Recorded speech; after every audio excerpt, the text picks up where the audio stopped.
ام المومنین حضرت عائشہ رضی اللہ عنہا نے فرمایا، حضرت صلی اللہ علیہ وسلم پر وحی کا ابتدائی دور اچھے سچے پاکیزہ خوابوں سے شروع ہوا۔ آپ خواب میں جو کچھ دیکھتے وہ صبح کی روشنی کی طرح صحیح اور سچا ثابت ہوتا۔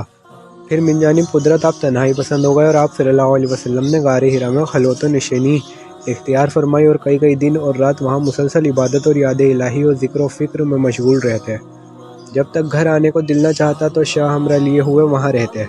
توشہ ختم ہونے پر ہی اہلیہ محترمہ حضرت خدیجہ رضی اللہ عنہا کے پاس تشریف لاتے اور کچھ توشہ ہمراہ لے کر پھر وہاں جا کر خلوت گزر ہو جاتے۔ یہی طریقہ جاری رہا یہاں تک کہ آپ پر حق منکشف ہو گیا اور آپ غار حرا میں ہی قیام پسید تھے کہ اچانک حضرت جبرائیل علیہ السلام آپ کے پاس حاضر ہوئے اور کہنے لگے کہ اے محمد پڑھو۔ آپ فرماتے ہیں کہ میں نے کہا کہ میں پڑھنا نہیں جانتا۔ آپ صلی اللہ علیہ وسلم فرماتے ہیں کہ فرشتے نے مجھے پکڑ کر اتنے زور سے بھینچا کہ میری طاقت جواب دے گئی، پھر مجھے چھوڑ کر کہا کہ پڑھو۔ میں نے پھر وہی جواب دیا کہ میں پڑھا ہوا نہیں ہوں۔ اس فرشتے نے مجھ کو نہایت ہی زور سے بھینچا کہ مجھ کو سخت تکلیف محسوس ہوئی، پھر اس نے کہا کہ پڑھ۔ میں نے کہا کہ میں پڑھا ہوا نہیں ہوں۔ فرشتے نے تیسری بار مجھ کو پکڑا اور تیسری مرتبہ پھر مجھ کو بھینچا، پھر مجھے چھوڑ دیا اور کہنے لگا کہ اقرأ بسم ربک الذی خلق خلق الانسان من علق اقرأ وربک الاکرم۔ پڑھو اپنے رب کے نام کی مدد سے جس نے پیدا کیا اور انسان کو خون کی پھٹکی سے بنایا۔ پڑھو اور آپ کا رب بہت ہی مہربانیاں کرنے والا ہے۔ بس یہی آیتیں آپ حضرت جبرائیل علیہ السلام سے سن کر اس حال میں غار حرا سے واپس ہوئے کہ آپ کا دل اس انوکھے واقعے سے کانپ رہا تھا۔ آپ حضرت خدیجہ کے ہاں تشریف لائے اور فرمایا کہ مجھے کمبل اڑا دو، مجھے کمبل اڑا دو۔ لوگوں نے آپ کو کمبل اڑا دیا۔ جب آپ کا ڈر جاتا رہا تو آپ نے اپنی زوجہ محترمہ حضرت خدیجہ رضی اللہ عنہا کو تفصیل کے ساتھ یہ واقعہ سنایا اور فرمانے لگے کہ مجھ کو اب اپنی جان کا خوف ہو گیا ہے۔ آپ کی اہلیہ محترمہ حضرت خدیجہ رضی اللہ عنہا نے آپ کی ڈھارس بندھائی اور کہا کہ آپ کا خیال صحیح نہیں ہے، خدا کی قسم آپ کو اللہ کبھی رسوا نہیں کرے گا۔ آپ تو اخلاق فاضلہ کے مالک ہیں، آپ تو کنبہ پرور ہیں، بے کسوں کا بوجھ اپنے سر پر رکھ لیتے ہیں، مفلسوں کے لیے آپ کماتے ہیں، مہمان نوازی میں آپ بے مثال ہیں اور مشکل وقت میں آپ امر حق کا ساتھ دیتے ہیں۔ ایسے اوصاف حسنہ والے انسان یوں بے وقت ذلت و خواری کی موت نہیں پا سکتا۔ پھر مزید تسلی کے لیے حضرت خدیجہ رضی اللہ عنہا آپ صلی اللہ علیہ وسلم کو ورقہ بن نوفل کے پاس لے گئی جو ان کے چچا زاد بھائی تھے اور زمانہ جاہلیت میں نصرانی مذہب اختیار کر چکے تھے اور عبرانی زبان کے کاتب تھے، چنانچہ انجیل کو بھی حسب منشائے خداوندی عبرانی زبان میں لکھا کرتے تھے۔ انجیل سریانی زبان میں نازل ہوئی تھی، پھر اس کا ترجمہ عبرانی زبان میں ہوا۔ ورقہ اسی کو لکھتے تھے۔ وہ بہت بوڑھے ہو گئے تھے، یہاں تک کہ ان کی بینائی بھی رخصت ہو چکی تھی۔ حضرت خدیجہ رضی اللہ عنہا نے ان کے سامنے آپ کے حالات بیان کیے اور کہا کہ یہ چچا زاد بھائی اپنے بھتیجے محمد صلی اللہ علیہ وسلم کی زبانی ذرا ان کی کیفیت سن لیجئے۔ وہ بولے کہ بھتیجا آپ نے جو کچھ دیکھا ہے اس کی تفصیل سناؤ۔ چنانچہ آپ صلی اللہ علیہ وسلم نے ازوال تا آخر پورا واقعہ سنایا، جسے سن کر ورقہ بے اختیار ہو کر بول اٹھے کہ یہ تو وہی ناموس معزز رازدان فرشتہ ہے جسے اللہ تعالیٰ نے حضرت موسیٰ علیہ السلام پر وحی دے کر بھیجا تھا۔ کاش میں آپ کی اس عہد نبوت کی شروع ہونے پر جوان عمر ہوتا، کاش میں اس وقت تک زندہ رہتا جب کہ آپ کی قوم آپ کو اس شہر سے نکال دے گی۔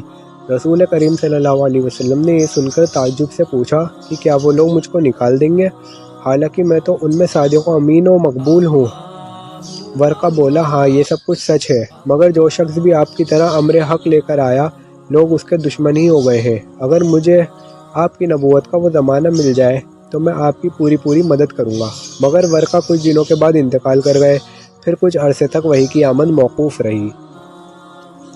Narrated Aisha رضی اللہ عنہا, the mother of the faithful believers, the commencement of the divine revelation to Allah's Messenger sallallahu alaihi wasallam was in the form of good righteous true dreams which came true like bright daylight, and then the love of seclusion was bestowed upon him. He used to go in seclusion in the cave of Hira, where he used to worship Allah alone continuously for many nights before returning to or his desire to see his family.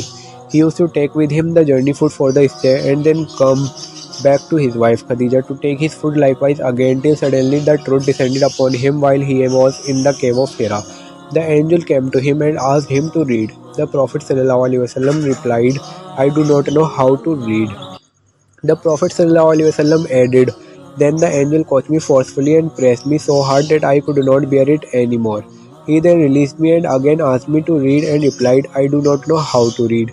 Thereupon he caught me again and pressed me a second time till I could not bear it anymore. He then released me and again asked me to read, but again I replied, I do not know how to read, or what shall I read? Thereupon he caught me for the third time and praised me and then released me and said, Ikra bismi rabbika alladhi khalaq, khalaqal insana min alaq, Ikra wa rabbukal akram.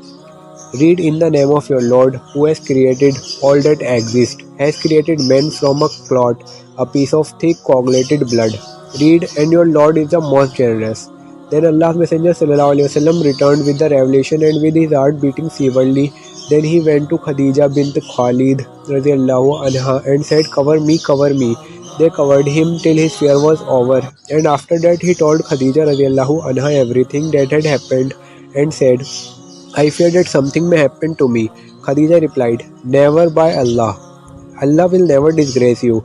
You keep good relations with your kith and kin, help the poor and the destitute, serve your guests generously and assist the deserving calamity afflicted ones. Khadija radiallahu anha then accompanied him to her cousin Waraka bin Nawfal bin Asad bin Abdul Uzza, who during the period of ignorance became a Christian and used to write the writing with Hebrew letters. He would write from the Gospel in Hebrew, as much as Allah wished him to write. He was an old man and had lost his eyesight. Khadija said to Waraka, Listen to the story of your nephew or my cousin. Warqa asked, O my nephew, what have you seen? Allah's Messenger ﷺ described whatever he had seen. Warqa said, This is the same one who keeps the secrets, Angel Jibrail, whom Allah had sent to Musa. I wish I were young and could live up to the time when your people would turn you out. Allah's Messenger ﷺ asked, Will they drive me out? Warqa replied in the affirmative and said, Anyone who came with something similar to what you have brought was treated with hostility, and if I should remain alive till the day when you will be turned out, then I would support you strongly. But after a few days, Waraka died and the divine revelation was also paused for a while.